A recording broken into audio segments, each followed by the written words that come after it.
Hello and welcome back to Vinny's Vineyard. If you've been following my blog, you may have noticed I have many different varieties of grapes in my vineyard, only like maybe 2 of the same type. Today we will be discussing how you can discover what grapes grow best in your area. Coming up.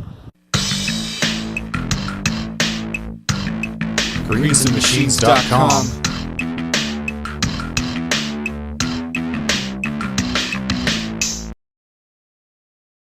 If you are starting your own vineyard in your backyard or in containers, and you want to make wine using your homegrown grapes, the quick and dirty method to knowing what varietals will grow best in your area is to see if there are any vineyards in your area and to plant the same grapes that they are growing. Now, your local vineyard may not grow your favorite style of grape, but that shouldn't discourage you from attempting to grow that varietal. It may in fact do well in your area.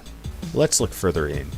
Many of the wine-producing nations in the world divide their wine regions into more specific classifications for where grapes and wine are grown and produced. In broad terms, this is known as an appellation system. You may have seen the names of some of those written on wine bottles. For example, one of Italy's wine classification designation is a location-based appellation system. The system breaks down the origin of all the grapes and wine grown into given regions and areas. Take this bottle of Sangiovese, for example. It is labeled with the following wine region, Puglia, and the designation, pardon my Italian, Indicazione Geografica Tipica, which is one of the classifications in the Italian appellation system. Looking closer at the region the wine was produced in, Puglia, this region of Italy, if we do a little research, we can see that red grape varietals of Primitivo and Negro Amara are widely grown here.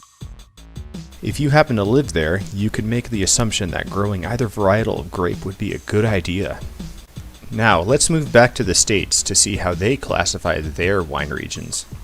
Officially, the TTB defines each of the wine grape producing regions as American Viticulture Areas, or AVA for short. I won't bore you with the literal specific geographic boundaries of how each AVA is defined, as that can get complicated. But the importance here is that these AVAs are separated not just based on location, but of the growing conditions of the region too. Let's look at a quick example. California has the most AVAs of any state, unsurprisingly, given it is the #1 producer of wine grapes in the United States. This is due to the diversity of climate and elevations.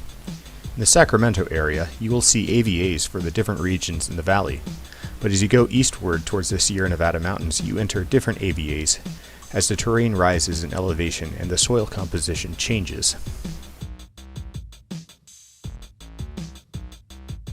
In the valley areas, such as Lodi, defined by the Lodi AVA, they are known well for a distinct style of Old Vine Zinfandel.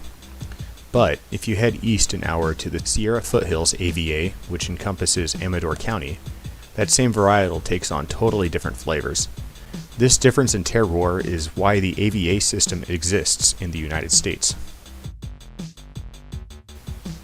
So back to our original question, how do you figure out what grapes grow best in your area?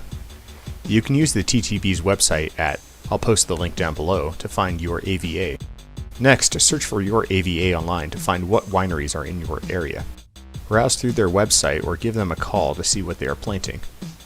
Alternatively, many of the AVAs have their own dedicated website for the wine grape growers of the area, which may help provide insight on what grows best.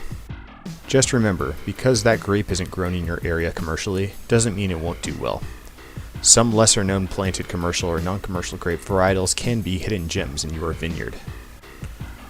Additionally, if you know how the climate of your area is, but not a lot of grapes are grown there, you can look at a different area in the world with a similar climate, terrain, or elevation that grows grapes to get an idea of what to plant. Through some trial of error, I have learned which of these vines actually do grow best in my region. And now you too can know what grapes grow best in your region. Remember to subscribe to Greens and Machines so you see the latest and greatest viticulture tips and tricks. Until next time.